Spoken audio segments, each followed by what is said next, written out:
সারা দুপুর অনেকটা সময় কাটিয়ে ছেলে মেয়ের হাত ধরে ধীরে ধীরে বাড়ির পথে রওনা দিল কৃষাণ। চলে যাওয়ার সেই মুহূর্তেও কায়রার নজর সরেনি তার থেকে। পুরোটা সময় স্থির হয়ে দেখে গেছে মানুষটাকে। কৃষাণ যেতে যেতে যত দূর চোখ যায়, যতক্ষণ দৃষ্টিসীমা তাকে ধারণ করে রাখতে পারে, ততক্ষণই তাকিয়ে থাকল কায়রা। তারপর যখন কৃষাণ আর বাচ্চাদের ছায়া দৃষ্টির বাইরে মিলিয়ে গেল, তখন কায়রা দীর্ঘ এক নিঃশ্বাস ফেলল। এরপর হাতে ধরা গ্লাসের জুসোটুকু শেষ করে বিল মিটিয়ে নিঃশব্দ পায়ে বাড়ির পথে হাঁটা ধরল। বিকেল হয়ে এসেছে। সূর্যের তাপ সরে গিয়ে দিনটা আরেকটু স্নিগ্ধ হয়েছে। বাড়ির দরজা পার হয়ে ভেতরে আসতে না আসতেই কায়রার দিকে দৌড়ে আসে ছোট্ট কায়ান। 3 বছরের গোলগাল ছেলেটার মুখে ভাতের দানা লেগে আছে, গালে ঝোলের হালকা দাগ। কায়রা হাসিমুখে তাকে কোলে তুলে নিতেই কায়ান আধো আধো সুরে বলল, তুমি দেরি করেছ কেন? আমি বসেছিলাম একা একা। কায়রার হৃদয়টা নরম হয়ে গেল। কায়ানকে বুকে চেপে ধরে গালে চুমু দিয়ে বলল, সরি সোনা, আর দেরি করব না, ঠিক আছে? এখন থেকে তাড়াতাড়ি চলে আসব। কায়ান ফোকলা দাঁত বের করে হেসে দিল। কায়রা ব্যাগ থেকে টিস্যু বের করে তার মুখটা আলতো করে মুছিয়ে দিতে লাগল। এমন সময় পাশের ঘর থেকে ভাত ভর্তি ছোট্ট প্লেট হাতে নিয়ে হেঁটে আসে কায়েসি। কায়েসি হলো কায়রার ভাবি, এমপি কায়রাব তাজওয়ার খানের স্ত্রী সে। কায়েসি ফারিয়া। কায়েসি বাড়ির বড় বউয়ের দায়িত্ব নিয়েছে এই 4 বছর হলো। না চাইতেও সংসার করছে সে, করতে হচ্ছে। যদিও সেও কায়রার সমবয়সী, তবে কায়রার মতো জীবনযাপন তার নয়। সংসার নামক মায়াজাল তাকে আষ্টেপৃষ্ঠে আটকে রেখেছে। তার কাঁধে অনেক দায়িত্ব, সংসারের দায়িত্ব। আর এই গোলুমলু বাচ্চাটি হলো কায়রাব আর কায়েসির ছেলে কায়ান তাজফিন খান। আর কায়রার জীবন সম্পর্কে বলতে গেলে তা শুধুই নিষ্ঠুর অতীতের স্মৃতিচারণ। তার জীবন সেদিনই বদলে গিয়েছিল যেদিন 7 বছরের ছোট্ট মেয়েটি প্রথমবার মৃত্যু নামে এক ভয়ঙ্কর শব্দের অর্থ বুঝেছিল বাবার গুলিবিদ্ধ নিথর দেহের সামনে দাঁড়িয়ে। ইমতিয়াজ খান, যে ছিল তাদের ভাইবোনদের একমাত্র আশ্রয়, নিজের করা একটি ভুলের জন্য অনুতপ্ত হয়ে চলে যাওয়ার পর ঘরটা নিস্তব্ধ হয়ে গেলেও সবচেয়ে গভীর নিস্তব্ধতা নেমে এসেছিল কায়রাবের চোখে। মাত্র 16 বছরের ছেলে ছিল কায়রাব। বাস্তবতার বোঝ পুরোপুরি ছিল না তার, কেউ ছিল না তার পাশে। অথচ সেই দিনের পর কায়রাব এক লাফে বড় হয়ে উঠেছিল। নিকষ কালো চোখের ভেতর দায়িত্বের কঠিন রেখা খোদাই হয়ে গিয়েছিল সেদিনই। লোকজন হয়তো ভেবেছিল সময়ের সাথে সব ঠিক হয়ে যাবে, কিন্তু কায়রাবের জন্য সব ঠিক হয়ে যাওয়া মানে ছিল নিজের ছোট্ট বোনটাকে আগলে রাখা, নিজেদের একটি শক্তপোক্ত অবস্থান গড়া। যেভাবে বাবা আগলে রাখতেন, সেভাবেই। তার বাবা যেমনই হোক না কেন, সন্তানদের কাজ ছাড়া করেননি। কিন্তু একটি ভুল সব শেষ করে দিয়েছিল, সব। সময় যত গড়িয়েছে, কায়রার বুকে জমে থাকা অভিমান, অনাথ হয়ে যাওয়ার শূন্যতা, সবটাই ধীরে ধীরে মিশে গেছে কায়রাব নামক ভাইয়ের এক অদ্ভুত শক্তিশালী আশ্রয়। এক কঠিন মানবী হয়ে গিয়েছিল সে। ভাইয়ের মতোই। কেউ বুঝতে না পারলেও কায়রা জানে, তার ভাই নিজের শৈশবটুকু বন্ধক রেখেছিল, তার এখনকার হাসির আড়ালেই লুকিয়ে আছে তার পাহাড়সম ত্যাগের গল্প। দুনিয়ার সবকিছুর আগে সে জানে তার ভাই শুধু ভাই নয়, তার প্রথম নিরাপত্তা, প্রথম বন্ধু, প্রথম ভরসা। আর বাবাহীন পৃথিবীতে তার একমাত্র অবলম্বন। এভাবেই কায়রার বড় হয়ে ওঠার প্রতিটি পাতায় লেগে আছে কায়রাবের মমতা, ভালোবাসা। ইমতিয়াজ খানের রক্ত পেলেও তারা বড় হয়েছে সৎ আদর্শে। কায়রার ভাবনার মাঝে নরম স্বরে কায়সি জিজ্ঞেস করে, এত দেরি হলো আজ, কোথায় ছিলে? মায়ের গলা শুনতাই কায়ান কায়রার পেছনে লুকিয়ে পড়ল। কারণ সে ঠিক করেছে, ভাত খাবেই না। তাকে জোর করে খাওয়াচ্ছে তার মা। কায়রা হেসে কায়ানকে কোলে তুলে ভাবির পাশে এগিয়ে গিয়ে বলল, ওই বন্ধুদের সাথে ছিলাম, ভাবি, সময়টা এত তাড়াতাড়ি চলে গেল টেরি পাইনি। কায়েসি হালকা হাসল। তারপর কায়ানকে নিজের কোলে তুলে টেবিলে বসিয়ে খাওয়ানো শুরু করলেন। আর কায়রাকে বলল, আচ্ছা, ফ্রেশ হয়ে নিচে এসো। আজ সিঙ্গারা আর পকোড়া করেছি। উপরে নিজের ঘরে যেতে যেতে কায়রা উত্তর দিল, আচ্ছা ভাবি, 2 মিনিটে আসছি। কায়েসি মাথা নেড়ে আবার কায়ানের দিকে মন দিল। এক লোকমা মুখে দিতে গেলে কায়ান মুখটা অন্যদিকে ঘুরিয়ে ফেলল। তা দেখে কায়েসি খানিক রাগী রাগী চোখে তাকিয়ে বলল, এটা কি হচ্ছে, বাবা? মুখ ঘুরিয়ে নিলে কেন? কায়ান হাত সামনে দিয়ে কাদো কাদো গলায় বলে, আল কাবো না। কায়েসি এবার কায়ানের হাত সরিয়ে একটু জোর করেই এক লোকমা খাইয়ে দিল। এরপর বলল, খাবে না কেন? না খেলে শক্তি পাবে কোথায়? মানুষ বলবে তুমি পচা। ভালো ছেলেরা মায়েদের কথা শুনে চলে। পরের লোকমাটায় কায়ান আবার ঠোঁট উল্টে দিল। কায়েসি হাসি চেপে রাখতে পারল না বাচ্চাটার রাগ দেখে। তাই কায়েসি মৃদু হেসে বলল, আচ্ছা, আর 2 লোকমা খেয়ে নাও। তারপর আর বলবো না খেতে। নাও হা করো, তাড়াতাড়ি খেয়ে নিলে আজকে বড় একটা চকলেট দিব। একদম ইয়াম্মি ইয়াম্মি খেতে। চকলেটের নাম শুনতাই কায়ানের চোখ গোল হয়ে গেল। সন্দেহের নজরে বলল, সত্যি তো। কায়েসি মাথা নেড়ে হ্যাঁ করতেই কায়ান বিন্দুমাত্র শব্দ না করে পা দোলাতে দোলাতে সব খেয়ে নিল। কায়েসিও সুযোগ বুঝে খাইয়ে দিল। খাওয়া শেষে কায়ানকে কোলে করে বসার ঘরের সোফায় বসিয়ে টিভি অন করলেন। কার্টুনে অগির গান বেজে উঠতেই কায়ান হাততালি দিয়ে বলে, মা, দেখো, অগি মারছে ককরোচদের। কায়েসি ছেলের মাথায় চুমু দিয়ে বলল, তুমি দেখো বাবা, মা একটু পরে আসছি। কায়ান বাধ্য ছেলের মতো মাথা নেড়ে টিভির দিকে মন দিল। মাকে আর একটুও বিরক্ত করল না সে। আর কায়েসি এই ফাঁকে পকোড়া আর সিঙ্গারার প্লেটগুলো টেবিলে সাজানোর সঙ্গে সঙ্গেই কায়রা চলে এলো। এসেই কায়েসিকে পাশ থেকে জড়িয়ে ধরল। 4 বছরের বন্ধুত্ব এত গভীর হয়ে গেছে যে, ভাবি হলেও তারা একে অপরের সমস্ত কথা ভাগাভাগি করে নিত। কায়রা সব মন খুলে বললেও, কায়েসি চাপা স্বভাবের, তবু প্রয়োজন মতোই উত্তর দিত। কায়রার আচমকা এমন কাণ্ড দেখে কায়েসি মৃদু হেসে বলল, এত আহ্লাদ কিসের, হুম? কায়রা প্লেট থেকে সিঙ্গারা তুলে খেতে খেতে আনন্দে বলল, জানো ভাবি, আজ কৃষাণ স্যারের ছানাপোনাদের দেখলাম। দে আর রিয়েলি কিউট। স্যারের মেয়েটাকে প্রথমবার দেখলাম, একদম প্রাণবন্ত। ঠিক আমার মতো। আর মেয়েটা স্যারের ছবি তুলছিলেন স্টাইলিশ পোজ দিয়ে। ভাবো একবার, অবশ্য হ্যান্ডসা তারা চিহ্ন ময়েন্ড ডা তারা চিহ্ন সিং পাপা তাদের। উদ্ধৃতি চিহ্ন। শেষ কথাটা বলে নিজেও মৃদু লজ্জা পেল। কায়েসি কায়রার কথায় বিস্মিত হয়ে জিজ্ঞেস করল, ছানাপো, না বলতে, কয় বাচ্চা তার? কায়রা বাম হাতে মাথা চুলকে বলল, 2টা মাত্র। এমন ভাবে জিজ্ঞেস করছো যেন না জানি কতগুলো। কায়েসি গভীর শ্বাস ফেলে বলল, তোমার কি মনে হচ্ছে না এসব পাগলামি? এবার বন্ধ করা উচিত। কায়রা সিঙ্গারা শেষ করে আরও একটি পকোড়া তুলে নিয়ে বলল, পাগলামি বলতে যেমন তেমন পাগলামি নয়। এইটা বিয়ে করার মতো পাগলামি।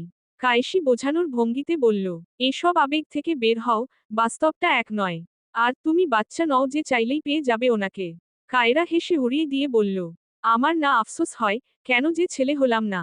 তাহলে এত চিন্তাভাবনা না করে ভালোবাসার মানুষটাকে সোজা তুলে আনতাম। উদ্ধৃতি চিহ্ন। এই কথায় কায়েসির চোখে অদ্ভুত এক জ্বলন্ত রাগান্বিত দৃষ্টি ফুটে উঠেছে। কায়রা হুট করে বলে ফেলা কথায় নিজের ভুল বুঝতে পেরে কায়েসিকে জড়িয়ে ধরে বলল, স রি। কায়েসি খানিকটা রেগে মাথা নেড়ে ক্ষুব্ধ স্বরেই বলল, তোমরা ভাই বোনেরা আর পারো টা কি বলো তো? পারো শুধু মানুষকে রজবরদস্তি করতে, আর তোমাদের মর্জিতে রাজি না হলে লে নিয়ে আসতে। এই বলে কায়েসি বাসনগুলো নিয়ে রান্নাঘরের দিকে এগোতেই হঠাৎ গম্ভীর এক কণ্ঠে আওয়াজ শোনা গেল, কাকে তুলে আনার কথা হচ্ছিল, শুনি? পার্টি অফিস থেকে বাড়িতে ঢোকার সময় শেষের কিছু কথা কর্ণগোচর হতেই কায়রা প্রশ্ন ছুড়ে দিল ননদ ভাবির দিকে। কায়রাও কিছু মুহূর্ত থমকে রইল নিজের ভাইয়ের হঠাৎ আগমনে। কিন্তু কায়েসি এক পলক তাকিয়ে বিন্দুমাত্র না থেমে ধূপধাপ পা ফেলে রান্নাঘরে চলে গেল। আপাতত এখানে থাকতে ইচ্ছুক নয় সে। কায়রা হাত পেছনে ভাঁজ করে কায়রার দিকে এসে ধিমি আওয়াজে বলল, ম্যাডাম কি আজ রেগে আছেন নাকি? কায়রা মুচকি হেসে বলল, তোমার বউ তোমাকে দেখলে এমনিতেই রেগে যায়, ভাইজান। এবার তুমিই সামলাও। আর আমি একটু কফি বানিয়ে নিয়ে আসি। কায়রাব নিজেও হেসে মাথা নেড়ে কায়রার পেছনে পা বাড়াল। কায়রা ঝটপট রান্নাঘর থেকে কফি বানিয়ে নিজের ঘরে চলে গেল। এখন রান্নাঘরে শুধু কায়রাব এবং কায়েসি। কায়রাব স্থির হয়ে বুকে হাত ভাঁজ করে দাঁড়িয়ে রইল দরজার সামনে হেলান দিয়ে, আর কায়েসির প্রতিটি পদক্ষেপ লক্ষ্য করছিল দৃষ্টিতে। কায়েসি বাসন ধুয়ে শেষ করে পেছনে তাকালো। চোখে পড়ে কায়রাব 2 হাত ভাঁজ করে সরাসরি তার দিকে চেয়ে আছে। অমন চাহনিতে কায়েসি এলোমেলোভাবে আশেপাশে তাকাতে লাগল। হঠাৎ এমন দৃষ্টির মানে কি? অস্থির হয়ে উঠল চিত্ত। এই লোকের হেয়ালির খেলা আজও কায়েসির বোধশক্তির বাইরে। নীরবতা ভাঙল কায়রাবের গলায়। গভীর ও গম্ভীর স্বরে প্রশ্ন ছড়ে, নাকফুল কই তোমার? কায়েসি মেঝেতে দৃষ্টি নিবন্ধ করেই বলল, খুলে রেখেছি। কায়রাব ধীরে ধীরে এগোতে লাগল, কায়েসির খুব কাছে এসে দাঁড়ালো। এতটাই কাছে যেখানে দুজনের হৃদস্পন্দন একে অপরের সঙ্গে মিশেছে। কায়রাবের স্বর রমণীর মুখের কাছে এসে আছড়ে পড়ছে। কায়েসি পিছিয়ে যেতে চাইল, কিন্তু কায়রাব তার হাত টেনে ধরে একদম বুকের কাছে এনে ফেলল। আর বলল, নাকফুল কোনো অবস্থাতেই খোলা যাবে না। কারণ, এটা ছাড়া তোমাকে বউ বউ লাগে না। কায়েসি তাচ্ছিল্যভরে হেসে বলল, ঘরে গিয়ে পড়ে থাকবো। কায়রাব হঠাৎ করেই আবেগী হয়ে বলল, আমার প্রতি ঘৃণা কবে কমবে? কায়েসি এবার কায়রাবের চোখে চোখ রেখেই তেজস্বী স্বরে বলে, এই জীবনে না। উদ্ধৃতি চিহ্ন। প্রীতিশা আজ স্কুটি নিয়ে ভার্সিটিতে যেতে পারেনি। তাই স্বাভাবিকভাবেই হেঁটে যাচ্ছিল বাড়ির দিক। সে খুশি কারণ কাবির কথামতো টাকা বিকাশে দিয়ে দিয়েছে, কোনো গাইগুই করেনি। আজ একটা টিউশন আছে, দেরি হয়েছে বিধায় ইচ্ছে করেই শর্টকাট নিল, যাতে বাজারের রাস্তায় দ্রুত অগ্রসর হতে পারে। সামনের গলির মোড় ধরে হেঁটে চলার সময় হঠাৎ কানে এলো কিছু ছেলেপেলের নোংরা, অশ্লীল কথাবার্তা। প্রীতিশার কান ঝা ঝা করে ওঠে। পাশের দিকে তাকিয়ে দেখে ৩-৪ জন ছেলেপেলে দাঁড়িয়ে আছে, তার দিকে তাকিয়েই। জনবহুল হলে হয়তো চড় থাপ্পড় দিয়ে আসতো, কিন্তু আশেপাশে কেউ নেই। তাই অচেনা ভয় ঘিরে ধরে তাকে। প্রতিক্ষণ ছেলেগুলো দ্রুত এসে তার পথরোধ করে। চারপাশ থেকে ঘিরে ফেলল। আতঙ্কিত প্রীতিশা পেছনে সরে যাওয়ার চেষ্টা করল। হঠাৎ একজন ছেলে নিজের দাড়িতে হাত বুলিয়ে অপ্রীতিকরভাবে তাকিয়ে বলল, তা বুলবুলি, এলাকায় নতুন নাকি? প্রীতিশা কণ্ঠ কিছুটা কেঁপে উঠলেও বলল, সরে দাঁড়ান, আমাকে যেতে দিন। আরেকজন ছেলে পাশ থেকে বলল, ওসব বাদ দাও, আগে আসো, পরিচিত হই, তারপর না হয়। কিন্তু তারপরের কথা বলা হলো না। এক ঝটকায় মুখ থুবড়ে মাটিতে পড়ে গেল সেই ছেলে। এমন কাণ্ডে হতবুদ্ধি সবাই। এ আর কেউ নয়, কাবির। বাকিরা পাশের দিকে তাকিয়ে মুহূর্তেই ভয় পেয়ে জমে গেল। কাবির ঘাড় বাঁকিয়ে বাঁকা হেসে হেসে বলল, কি বে, আমারে চিনোস তো? নাকি পরিচয় লাগবো? প্রীতিশা এদিকে অবাক হয়ে তাকিয়ে রইল। দেবদূতের মতো হাজির হলো লোকটা, যদিও এলোমেলো বেশে। আর ছেলেগুলোও বুঝতে পারল, এই বুনো ষাঁড়ের সামনে কেউ মারামারি তো দূর, দাঁড়াতেও সাহস পাবে না। প্রাণের ভয় আছে তাদের। পেছনের ২ জন পালিয়ে গেলেও বাকি ২ জনকে কাবির হাতে কলার ধরে নিচে ফেলে হাতমুষ্টি করে মারতে শুরু করল। কাবিরের ক্রমাগত আঘাত করা থামছে না, অবস্থা ক্রমে আরও উত্তপ্ত হয়ে উঠছে। পরিবেশের বেগতিক ভাব বুঝে প্রীতিশা ভীতু কণ্ঠে বলল, ছেড়ে দিন, আর মারবেন না। কাবির তখনও আঘাত করছিল, কিন্তু প্রীতিশার কথা শুনে হাত থেমে গেল। ছেলেগুলোও খুঁড়িয়ে খুঁড়িয়ে কোনোমতে প্রাণে বেঁচে পালালো। কাবির প্রীতিশাকে সামনে দেখে ধমক দিয়ে বলল, এই বেডি, আক্কেল নাই নাকি? চিপা গলি দিয়া কেউ যাতায়াত করে? তার ওপর মাইয়া মানুষের বিপদ আপদ বইলা কইয়া আসেনি। প্রীতিশা ভুল করেছে বুঝতে পেরে মাথা নিচু করে মিনমিন গলায় বলল, আসলে আমি বুঝতে পারিনি, বাজারে যেতে শর্টকাট নিয়েছিলাম, তাই এখানে দিয়েই যাচ্ছিলাম। কাবির মাথা নেড়ে বলল, আচ্ছা, বুঝছি, এই রকম বোলদামি কইরো না আর। সব সময় আমি থাকমু না বাঁচাইতে। দেখতে আমার ছোট লাগো, তাই তুমি কইরাই কইলাম, আমি আবার ছোট মানুষকে সম্মান দিতে পারি না। যাই হোক, টাকা কিন্তু বিকাশে পাঠায় দিছি, পাইছো? প্রীতিশা মাথা ঝাঁকিয়ে উত্তর দিল, অর্থাৎ সে পেয়েছে। আজকের ঘটনার পর প্রীতিশা হঠাৎ অদ্ভুত চিন্তা করে বসল। মুহূর্তের মধ্যে তার মনে প্রশান্তি আর বিস্ময়ের বর্ষণ হল। লোকটাকে জানার ইচ্ছেও বাড়ল যেন। তাছাড়া আজ কাবিরের হিরোর মতো আগমন তার জন্য অনাকাঙ্ক্ষিত ছিল। কিশোরীদের মতো আবেগপ্রবণ হয়ে ভাবল, একদম হিরোদের মতো তাকে বাঁচালো। এতক্ষণ মাথা নিচু করে থাকা প্রীতিশার চোখ এক মুহূর্তের জন্য মুগ্ধ বিমোহিত নজরে কাবিরকে দেখল অজান্তেই, বেখেয়ালে। অকস্মাৎভাবে কাবিরও লক্ষ্য করে তার চোখের মুগ্ধতা। এমন দৃষ্টির ভাবসাব ভালো লাগলো না কাবিরের। তাই সেই মুগ্ধ দৃষ্টির গভীরতা বুঝতে পেরে কাবির চটচটিয়ে বলল, এই মেয়ে, চোখ নামাও, নামাও কইতাছি, এমনে তাকায় থাইকা লাভ নাই। জানি পিছলা খাইছো আমার ওপর। ওই ছোটবেলায় দেখতাম, সিনেমায় নায়করা বাঁচাইলে নায়িকারা পিছলা খাইয়া জোড়ায় ধরে। সেই চিন্তা করতাছনি? তাইলে আগেই সাবধান কইলাম, ওইভাবে জোড়ায় ধরতে আইলে এক থাপ রা দিমু। আমি কিন্তু ভালো লা। হঠাৎ এমন কথায় ভরকালো প্রীতিশা। কাবির তার মনের কথা কিভাবে বুঝল? যদিও কখনো জড়িয়ে ধরত না, তবে নায়ক নায়িকার কল্পনা করাটা মিথ্যে নয়। তবে শুধু শুধু ষাঁড়টার সাথে অনর্থক কথা না বাড়িয়ে প্রসঙ্গ এড়িয়ে কাবিরকে প্রশ্ন করল, মোটেও জড়িয়ে ধরার কথা ভাবিনি, বেশি বুঝেন। আচ্ছা বাদ দিন, আগে এটা বলুন, আপনি হঠাৎ এই গলিতে কি করতে এসেছিলেন? আমাকে তো ঠিকই বকলেন। কাবির মিছে হাই দিয়ে স্বাভাবিকভাবে উত্তর দিল, তে। প্রীতিশা চোখ বড় করে তাকালো এমন কথায়, ভাবল কি সহজভাবে বলল এমন কথা। এই বুনো ষাঁড়টা কি আদৌ মানুষ? এই ব্যাপারে সন্দেহ হলো প্রীতিশার। তাই বিরক্তিতে নাক মুখ কুঁচকে বলল, ছি, আপনি মানুষ ভালো হলেও আপনার ভাষা ভালো নয়। কাবির উচ্চস্বরে হেসে হেসে বলল, এইডা কি কথা, ভাষা খারাপের কি হইল? সত্যি কইলেও দোষ দেখা যায়। আমি তো মুততে আইছিলাম। প্রীতিশা এবার চিৎকার করে কান চেপে বলল, হয়েছে হয়েছে, চুপ করুন এবার। আল্লাহ, আপনি কি দিয়ে রা। সরু গলি পেরিয়ে বাজারের দিকে হাঁটতে থাকা ২ মানবীর মাঝখানের সময়টুকুতে নীরবতা বিরাজমান ছিল। কাবির এই সময়টুকু কথা বলেনি, তবে সেও বাজারের পথ ধরে বাড়ি যাবে বলে প্রীতিশার সাথেই একসাথে যাচ্ছিল। যেহেতু বাজারের সাথে তার লাগোয়া বাড়ি, তাই এদিকে প্রীতিশার দেরি হয়ে গেছে বেশ। একটা ফালতু ঝামেলায় ফেসে গিয়েছিল। তাই তো আজ পড়াতে পারল না। এই কারণে প্রীতিশা ভেতরে ভেতরে অস্থির হচ্ছিল। তার টিউশনটা শুধুই মিস গেল। আজ আর পড়াতে পারবে না বলে স্টুডেন্টকে ফোনে জানিয়ে দিয়েছে পরের শুক্রবার পড়িয়ে দেবে আজকের পড়াটা। কিন্তু কাবির হঠাৎ চিরাচরিত ঢঙে কিছু না বলেই উল্টো দিকে হাঁটা ধরল। প্রীতিশা অবাক হলো না এই কাজে। বুনো ষাঁড়টাকে এই দুদিনে হাড়ে হাড়ে চিনে গেছে সে। তাই অপেক্ষা না করে পেছনে থেকে ডাকল, কাবির, প্লিজ, যাবেন না, একটু দাঁড়ান। কাবির পেছনে ফিরে ঘুরে দাঁড়ালো অতি বিরক্ত ভঙ্গিতে। এই মেয়ে পিছু ছাড়ছে না কেন তার? পর নিজের হাত দুটো কোমরে রেখে বলল, আবার ডাকাডাকি কিহের? তুমি না কই যাবা, যাও। আমারে দিয়া কি এখন লেনাদেনাও তো শেষ। প্রীতিশা খানিক চটে গিয়ে বলল, এত বেশি কথা বলেন কেন? কাবির খানিকটা রেগে গিয়ে তেরে এগিয়ে এলো একটু। আমার মুখ, আমার জি লাগে সারাদিন কথা কমু, চিল্লামু। তোমার কি? হতাশ হয়ে মাথা দোলালো প্রীতিশা। না, এই বুনো ষাঁড়টার সাথে কোনোমতেই পারা যাবে না। তারপর শান্ত গলায় নরম হয়ে বলল, কখনো আমাকেও বলার সুযোগ দিন। আপনি না থাকলে আমি হয়তো বড় কোনো বিপদে পড়তে পারতাম। কিন্তু আপনি ঠিক সময়ে এসে বাঁচিয়েছেন। তাই আপনাকে ছোট্ট একটা ট্রিট দিতে চাই। বিরিয়ানি খাওয়াবো আপনাকে। ধরুন, এইটাই আমার কৃতজ্ঞতা প্রকাশের মাধ্যম। খাওয়ার কথা শুনে আনন্দে চোখ দুটো জল জল করে উঠে কাবিরের। কিন্তু মুখে প্রকাশ করে না, শক্ত রাখতে চাইল। বিষয়টা ছ্যাবলা তারা চিহ্নমি হয়ে যাবে ভেবে। তবে বহুদিন পর বিরিয়ানির কথা শুনে নিজেকে সামলাতে কষ্ট হচ্ছে। তাই জিভ দিয়ে ভিজিয়ে জিজ্ঞেস করে বলে, আসলেই খাওয়াবা? প্রীতিশা মৃদু হাসল। জি। কাবির আবার হঠাৎই চোখ ছোট ছোট করে সন্দেহের ভঙ্গিতে তাকালো। আসলেই কি কৃতজ্ঞতার জন্য, নাকি মনে মনে অন্য কিছু? তাইলে কিন্তু যামুনা। প্রীতিশা এবার রেগে আগুন। বারবার কি বলতে চাচ্ছেন? আমাকে দেখে কি ক্যারেক্টারলেস মনে হয়? আপনি নশা তবে হ্যাঁ, সুদর্শন দেখতে। তাই বলে আমি কিছু বলেছি বা করেছি? তাহলে এমনভাবে কি বলতে চাচ্ছেন, আমি ওরকম মেয়ে নই? কাবির থমকে গেল।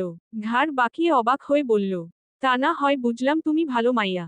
কিন্তু এইডা কি কইলা? সুদর্শন, তাও আমি? প্রীতিশার টনক নড়ে এবার। উত্তেজিত হয়ে অনেক কিছুই বলে ফেলেছে। তাই কাবিরকে ভোলাতে সাথে সাথেই মুখ ঘুরিয়ে বলল, না খেলে নাই, এত সাধতে পারবো না, চললাম। সে ঘুরে চলে যেতে নিলে কাবির দৌড়ে সামনে এসে পথ আটকালো। আচ্ছা, চলো, তুমিই না কইলা খাওয়াবা, তাইলে এখন পাল্টি খাও কেন? প্রীতিশা হেসে উঠে বলে, আচ্ছা, চলুন। এবার জন পাশাপাশি হাঁটতে লাগলো, প্রথমবারের মতো সামান্য স্বস্তির অনুভূতি নিয়ে। Dash dash dash dash dash dash dash dash dash dash dash dash. Biryani খেতে কাবিরকে বেশ আগ্রহী দেখে প্রীতিশা নিঃশব্দে হাসল। লোকটা যতই বাইরে রুক্ষ হোক, ভেতরে একটা শিশুর মতো মন লুকিয়ে আছে। পুরান বাসস্ট্যান্ডের সুগন্ধা হোটেলে ঢুকলো কাবির আর প্রীতিশা। এখানে দারুণ স্বাদের বিরিয়ানি পাওয়া যায়। প্রীতিশা মুচকি হেসে ইশারা করে বলল, ওই টেবিলটায় গিয়ে বসুন, আমি আসছি। উদ্ধৃতি চিহ্ন। কাবির গম্ভীরভাবে মাথা নাড়িয়ে গিয়ে প্রীতিশার দেখানো টেবিলেটাতেই বসে। এরপর প্রীতিশাও চলে আসে আর কাবিরের সামনাসামনি চেয়ারটায় বসে। একটু পর ওয়েটার প্লেট এনে রাখতেই বিরিয়ানির গন্ধে কাবির নিচু হয়ে দীর্ঘশ্বাস টেনে নেয়। কিন্তু মুখে বলল, সেই এক্কেরে আগের মতন স্বাদ। তবে পুরান ঢাকার শাহী বিরানি বেশি ভালো লাগে। যদিও আমাগো টাঙ্গাইলের বিরানিও কম না। এই দোকানে আগেও একবার বিরানি খাইছিলাম। উদ্ধৃতি চিহ্ন। প্রীতিশা মাথা নেড়ে বলল, ওহ, আচ্ছা, তবে আমি এখানে আগে আসিনি। প্রথমবার এলাম। নিন, এবার শুরু করুন। ঠান্ডা হয়ে যাবে। উদ্ধৃতি চিহ্ন। কাবির প্রথম লোকমা মুখে দিতেই মুহূর্তে চোখ আধবোজা হয়ে গেল। পুরো মুখে তৃপ্তির ছায়া, কিন্তু সে প্রকাশ করতে নারাজ হল। যদিও খেতে চলে এসেছে মেয়েটার এক কথাতেই। ব্যাপারটা ছ্যাঁচড়া তারা চিহ্নমি হলো কি? পরক্ষণেই নিজে নিজে ভাবল, না না, ছ্যাঁচড়ামি হবে কেন? সে তো খেতে চায়নি, এই মেয়েটাই খাওয়াতে চাইছিল। সে তো অনুরোধ রেখেছে মাত্র। এই ভেবে প্রীতিশার দিকে তাকিয়ে দেখল সে খাওয়ায় মনোযোগী। তাই কাবির বলল, আমাগো টাঙ্গাইলের বিরানি কেমন? উদ্ধৃতি চিহ্ন। প্রীতিশা হেসে বলল, এক কথায় দারুণ। কালকে ভাইয়াও বিরিয়ানি এনেছিল আমার জন্য। ট্রাস্ট মি, সেটার থেকেও দারুণ। উদ্ধৃতি চিহ্ন। কাবির কিছু বলতেই যাবে তার আগেই ছোট বাটন ফোন বেজে উঠে শব্দ করে। কাবির কিছুক্ষণ কথা বলল ফোনে। কথার মাঝেই হাসি ফুটল কাবিরের মুখে। প্রীতিশাও লক্ষ্য করল সবকিছু আর কাবিরের হাসিটাও প্রথমবার দেখে ভালো লাগলো তার। এমনিতে সবসময় শয়তানি হাসি দিলেও এই হাসিটা একদম অন্যরকম, প্রফুল্ল, প্রাণবন্ত। কাবির ফোন রেখেই প্রীতিশাকে উচ্ছ্বসিত হয়ে বলল, আজকা দেখতাছি দিনটাই ভালো আমার। মেলাদিন পর বিরানি খাইলাম, আবার একটা চারতলা বিল্ডিং এর কন্ট্যাক্টও পাইলাম। আল্লাহকে বহুত শুক্রিয়া। উদ্ধৃতি চিহ্ন। প্রীতিশা জিজ্ঞেস করে বলল, আপনি এমনিতে কি কাজ করেন? কাবির নিজের সুখকর খানাপিনার মাঝেই জবাব দেয়, রাজমিস্ত্রি আমি। তা, তুমি তো পড়াশোনা করো?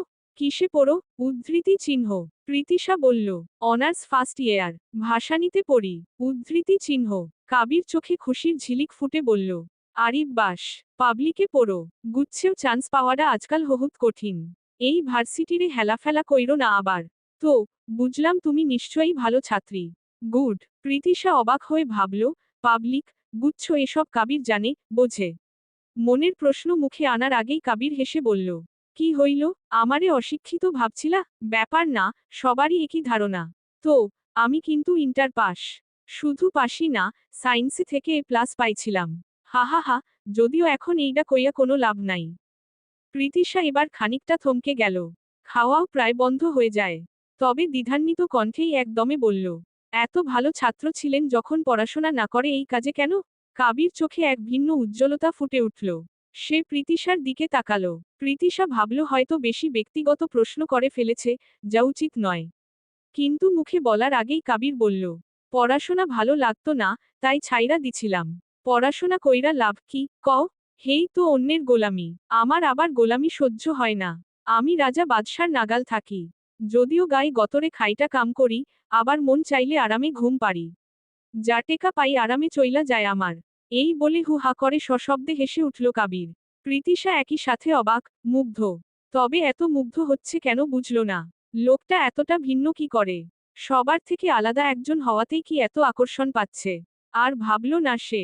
ইতিমধ্যে খাওয়া শেষ দুজনেরই। হোটেল থেকে খাওয়া দাওয়া শেষে দুজন বেরিয়ে এলে কাবির বলল, ওহো, মনেই নাই কইতে, তোমার নামটাই তো জানা হইল না। কি নাম? উদ্ধৃতি চিহ্ন। প্রীতিশা মৃদু হেসে বলল, প্রীতিশা শেখ দুতি। কাবিরের নামটা পছন্দ হলেও সে স্বীকার করবে না। কারণ সে ভণ্ড, ভালো কথা তার সাথে যায় না। তাই স্বভাবসিদ্ধ ভাবে মুখ বিকৃত করে বলল, ছ্যা, নাম রাখছে কি, প্রীতিশা। অর্থহীন। প্রীতিশা রাগী চোখে তাকাতেই কাবির দু হাত তুলে পলটি খেয়ে হেসে বলল, আরে বেডি, পুরাডা কইতে তো দিবা। দুতি নামটা ভালো লাগছে। দুতি মানে জানো তো? প্রীতিশা মাথা নাড়ল, যার মানে সে জানে না। কাবিরের গলা নরম হলো। দুতি মানে হইল আলো। আমার মায়ের নামও আছিল আলো। প্রীতিশা থমকে দাঁড়ালো। ছিল বলতে? কাবির একটু হাসল। বড্ড মলিন সে হাসি। সে আর নাই। এই নিষ্ঠুর দুনিয়ায় আমারে একা ফালাইয়া চইলা গেছে। প্রীতিশাকে কিছু বলতে না দিয়ে আবার স্বাভাবিক কঠিন গলায় বলল, জাইগা, কাম আছে। তুমি সাবধানে বাড়ি তো যাইও। এইটুকু বলে আর কোনো ফুসরত না দিয়েই হাঁটা ধরল কাবির। তার সেই চেনা, দ্রুত, অগোছালো এবং দৃঢ় পায়ের আওয়াজ মিলিয়ে যেতে থাকল দূরে। প্রীতিশা স্থির দাঁড়িয়ে দেখল লোকটাকে একই জায়গায় থেকে, যতক্ষণ দেখা যায়। তার মনে হঠাৎই একটা ভারী ঢেউ এসে লাগল। যাদের মা নেই, তারা দুনিয়াকে একটু বেশি কঠিনভাবে দেখে। একটু বেশি শক্ত হয়ে বাঁচতে চায়। তবে কাবির সবার থেকে আলাদা, পুরোটাই আলাদা। আর প্রীতিশাও কাবিরের সেই শূন্যতা চেনে। কারণ সেও তো একই অভাগী। তার ভাই সবটা দিয়ে তাকে আগলে রাখলেও মায়ের জায়গাটা কি কোনোদিন পূরণ হয়? হয় না। প্রীতিশা ফিরল উল্টো দিকে। জন দুই দিকের পথ ধরে হাঁটলেও, মাঝখানে অজানা একটা বর্ষর অনুভূতির রেখা টেনে রেখে গেল। যার সূচনা হলো আজ, অনাকাঙ্ক্ষিতভাবে, তাদের নিজেদের অজান্তে। তারা চিহ্ন তারা চিহ্ন তারা চিহ্ন তারা চিহ্ন তারা চিহ্ন তারা চিহ্ন তারা চিহ্ন তারা চিহ্ন তারা চিহ্ন তারা চিহ্ন তারা চিহ্ন তারা চিহ্ন তারা চিহ্ন তারা চিহ্ন। রাত 9টা। ড্রয়িং রুমের আলো জ্বলছে, আর মাঝের ঝাড়বাতির আলোয় ঝলমল করছে খাবারের টেবিল। কায়রা রাতের খাবার খাচ্ছে, আর কায়রা কায়ানকে কোলে তুলে ভাত চটকে খাইয়ে দিচ্ছে। কায়ান বাবার কাছে খেতে গাইগুই করে না। কারণ বাবাকে সে সবচেয়ে বেশি ভালোবাসে। কারণ সে তার সব আবদার মেটায়। কায়রা ভাতের লোকমা এক এক করে কায়ানের মুখে ঢেলে দিয়ে বলল, আব্বা, চিতল মাছ খাও? এইটার স্বাদ কিন্তু অন্যরকম। কিন্তু তুমি তো মাছ খেতেই চাও না। কায়ান মাথা নাড়িয়ে উত্তর দিল, কাবো, ডাও, আল তুমিও কাও। কায়রা হেসে হেসে ভাত খাইয়ে দিতে থাকলো। কায়রা খাওয়ার মাঝেই হঠাৎ বলল, ভাইজান, তোমার ছেলে তো দেখছি একেবারেই পলটিবাজ। কায়রা কৌতূহল ভরা চোখে জিজ্ঞেস করল, কেন কেন? কায়রা ঠোঁটের কোনায় মৃদু হাসি খেলিয়ে বলল, ভাবি খাওয়াতে গেলে এক নালাও মুখে নিতে চায় না, জ্বালিয়ে মারে ভাবিকে। আর তোমার কাছে কত শান্তভাবে খায়। কায়রা কায়ানের দিকে তাকালো ভ্রু কুঁচকে। ছোট্ট কায়ান ফোকলা দাঁতের হাসি দিল আর ছোট্ট দু হাতে মুখ চেপে ধরল। হি হি হি। কায়রাব মাছ বেছে বেছে কায়ানের মুখে ভাতের সাথে খাইয়ে দিয়ে বলল, আব্বা, তুমি কি জানো, মাকে জ্বালাতে হয় না। মায়ের সব কথা শুনে চলতে হয়। এখন থেকে কি কায়ান মায়ের সব কথা শুনবে? কায়ানের চোখে ছোট্ট ঝিলিক, আর সে হেসেই আধো আধো বলিতে বলল, সু, ন, বে। এই সব কায়সি পাশ থেকে নীরবে দেখছিল, তবে মুখে নির্লিপ্ততা। খাওয়া শেষে কায়রা উঠে যাওয়ার উদ্দেশ্যে নিলে কায়রা ভারী নিরেট স্বরে বলল, কায়রা, আজকে আব্বাকে নিয়ে যা। আজকে তোর সঙ্গে ঘুমাবে। কায়রা সব বুঝে মুচকি হেসে কায়ানকে কোলে তুলতেই কায়ান তার ছোট্ট হাত দিয়ে মাথার দিকটা চুলকে দিয়ে বলে, না, আমি মার সাথেই ঘুমু দিব। যাব না। উদ্ধৃতি চিহ্ন। কায়রা এগিয়ে এসে কায়ানের গালে চুমু খেতে খেতে অসহায় হয়ে বলল, আব্বা, আপনি তো বিরোধী দলের চেয়ে বেশি যন্ত্র, না দেন আমাকে। একটু রহম করুন। উদ্ধৃতি চিহ্ন। কায়রা জোরে হেসে ফেলে ভাইয়ের অবস্থা বুঝে। কায়ানকে আরো কয়েকবার নিতে গেলেও ছেলেটা গাই ধরে বসে থাকে। যাবে না মানে যাবেই না। তাই কায়রা আর না পেরে ঘরের দরজার দিকে যেতে যেতে মৃদু মুচকি হেসে বলে, ভাবি, তুমি বরং কায়ানকে ঘুম পাড়িয়ে আমার কাছে দিয়ে যেও। দরজা খোলাই রেখেছি। কায়েসি কিছু বলে না, নিঃশব্দে কায়ানকে কোলে নিয়ে বারান্দায় চলে যায়। পেছনে সূক্ষ্ম আলো, আর বাইরে রাতের আধার। কায়েসি ধীরে ধীরে বাচ্চাটাকে বুকে জড়িয়ে ধরে, পিঠে মৃদু চাপড় দিচ্ছে। মায়ের এমন স্পর্শে তার নিদ্রার ঘুম আরো গভীর হয়। নিমেষেই ছোট্ট কায়ান ঘুমের জগতে হারিয়ে যায়। এরপর কায়েসি আস্তে আস্তে কায়ানকে কায়রার ঘরে রেখে আসে। এরপর চুপচাপ দরজা বন্ধ করে নিজের শোবার ঘরে ফিরে আসে। ঘরের রকিং চেয়ারটায় বসে দুলতে দুলতে সিগারেটের ধোঁয়া মুখে ভরে কায়রা একটু চোখ বন্ধ করেছিল। কায়েসির নুপুরের ঝংকার শুনে তার উপস্থিতি টের পেল, ঠোঁটের কোণে অল্প হাসির রেখা ফুটল। অতঃপর পেছনে না ঘুরেই বলল, দরজা লাগিয়ে এসো। কায়েসি এক মৃদু শ্বাস ফেলে বিনা কথায় দরজা লাগিয়ে এল। কায়রা এবার বলল, সামনে আসা হোক। উদ্ধৃতি চিহ্ন। কায়েসি ধীরে ধীরে পুতুলের ন্যায় এগিয়ে এসে দাঁড়ালো রকিং চেয়ারটির পাশে, অযথা চেঁচামেচি ঝগড়াঝাটি করতে করতে সেও ক্লান্ত। এইসব ভাবনার মাঝে মুহূর্তের মধ্যেই কায়রা উঠে দাঁড়িয়ে তার হাত ধরল। ত্রস্ত বেগে হেঁটে কায়েসিকে নরম বিছানার গদিতে ছুঁড়ে ফেলল এক প্রকার। এমন দ্রুত ঘটল ব্যাপারটা যা কায়েসির বুঝতে সময় লেগেছে। ততক্ষণে অনুভূত হয় কায়রা তার ওপর ভর দিয়ে বলিষ্ঠ বুকে আলিঙ্গন করেছে। কায়েসির দুই হাত অচেতনভাবে তার শক্ত হাতের বাঁধনে আটকা। কায়েসি আস্তে ধীরে চোখ বন্ধ করে নিল পরমুহূর্তে কি হবে তা ভেবে। সময় পেরোয়, কিন্তু সব স্বাভাবিক থাকে। কিছুক্ষণ পর, কায়েসি চোখ খুলে দেখল কায়রা এখনো একইভাবে তার ওপর শুয়ে আছে আর তাকে দেখে চলেছে ওই ধূসর চোখজোড়া। তার চোখে অদ্ভুত এক দৃষ্টি, যা বোঝা সম্ভব নয়। কায়েসি চেষ্টা করল তা পড়তে, কিন্তু যতই চেষ্ট করুক না কেন, সেই দৃষ্টির গভীর রহস্য সে বুঝতে পারবে না। এতকালই তো পারল না। কায়রা হালকা গলায় বলল, কি ভেবেছিলে, শরীর চাই? কায়েসি ব্যঙ্গের হাসি হেসে জবাব দিল, তা নয় নাকি, আর কি বা প্রয়োজন আপনার? কায়রাভের কায়েসির চোয়াল দু আঙ্গুলে মৃদুভাবে চেপে হিসহিসিয়ে বলল, আমাদের সুন্দর সম্পর্কটাকে এভাবে ব্যাখ্যা করো না, কায়েসি। আমি কখনো তোমাকে জোর করিনি, তুমিও ভালো করেই জানো। আর এত ঘৃণা, এতটাই, এই ঘৃণার পরিমাপ কতটুকু? কায়েসি মাথা কাত করে বলল, উহু, পরিমাপ করার কথা ভাবিনি, তবে অপরিসীম ঘৃণা, বিশ্বাস করুন। কায়রাব ঘরের মৃদু আলোয় বউয়ের ভেজা চোখের পানে তাকিয়ে রইল। এই মেয়েটাকে তো ভালোই বেসেছে সে, তাহলে তার বদলে এত শাস্তি কেন পাচ্ছে? শুধুমাত্র ভালোবাসার পন্থা ভিন্ন ছিল বলে? কায়রাব কায়েসির কপালে মু দিয়ে বলল, কিন্তু আফসোস, এমন ঘৃণাতেও তুমি পুরোটাই আমার। এমন ঘৃণাতেই তুমি আমার স্ত্রী, আমার সন্তানের মা। তাহলে চাইব, এই ঘৃণারও শেষ না হোক, কারণ এই ঘৃণাও তোমাকে আমার কাছেই বেঁধে রেখেছে। আমার চাওয়া একটাই, তুমি শুধু এবং শুধু আমার থাকো, ব্যাস। কথা শেষ হতেই তার হাতে বাঁধা কায়েসির কবজি আরো দৃঢ় হয়ে আসে। তারপর কায়রাব ঝুঁকে কায়েসির নাকফুল মু দিল। ছোট্ট চিকন ডাটার সেই নাকফুল ফর্সা মুখের চৌকা নাকে পড়া সে যেন একখণ্ড উগ্র সৌন্দর্য। এই নাকের ডগাই সারাদিন হাটে নিজের রাগ নিয়ে, তেজ নিয়ে, অসম্ভব বিরক্তি নিয়ে। তবুও কায়রাভের ভালো লাগে, এই বাড়িতে টুকটুক করে লাল শাড়ি পরে বউটা হেঁটে বেড়ায়, তখন প্রতি মুহূর্তে কায়রাভ আপ্লুত হয়, বিমোহিত হয়। কায়েসি এইসব কাজে বিরক্ত তেতে উঠে বলল, আপনি কি একটুও অনুতপ্ত হন না? একটুও মনে হয় না আপনি ভুল? 4 বছর ধরে সংসার করে মন পর্যন্ত পেলেন না আমার। তাও লজ্জা লাগে না? কায়রাব নরম হেসে দিল, বোঝাতে চাইল প্রশ্নটা তার হৃদয় তীর ছুঁড়ে দিলেও ব্যথা লাগেনি। বলল, ভালোবাসা হওয়া উচিত এমনই। ভালোবাসলে এমন নির্লজ্জভাবে ভালোবাসতে হবে। এক্সপেকটেশন রাখা যাবে না, যেমন আমি রাখছি না। আর শোনো, মন একটা বেইমান জিনিস। এই মন দিয়ে আজ ঘৃণা করছো, কাল ভালোবাসবে। তাই তোমার মন আমার লাগবে না। এই মন ছাড়া 4 বছর যখন কাটিয়েছি, আরো 40 বছরও কাটিয়ে দেব, আল্লাহ চাইলে। ভালো না হয় আমিই বাসলাম, তোমাকে বাসতে হবে না। কায়েসি চোখ বন্ধ করে মৃদু কাতর সুরে বলল, আপনি অসুস্থ, কায়রাব। আপনাকে ঠিক লাগে না আমার।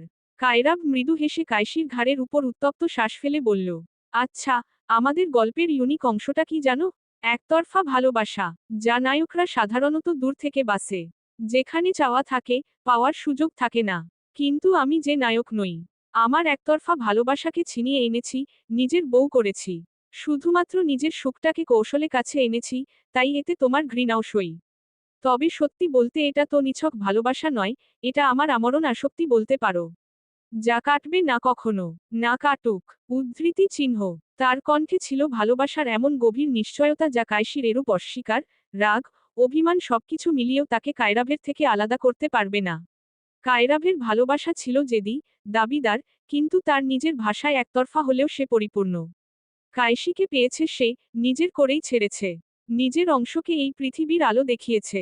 আর কি চাই তার জীবনে? ভালোবাসা নাই বা পেল, মানুষটা শুধু তার থাক।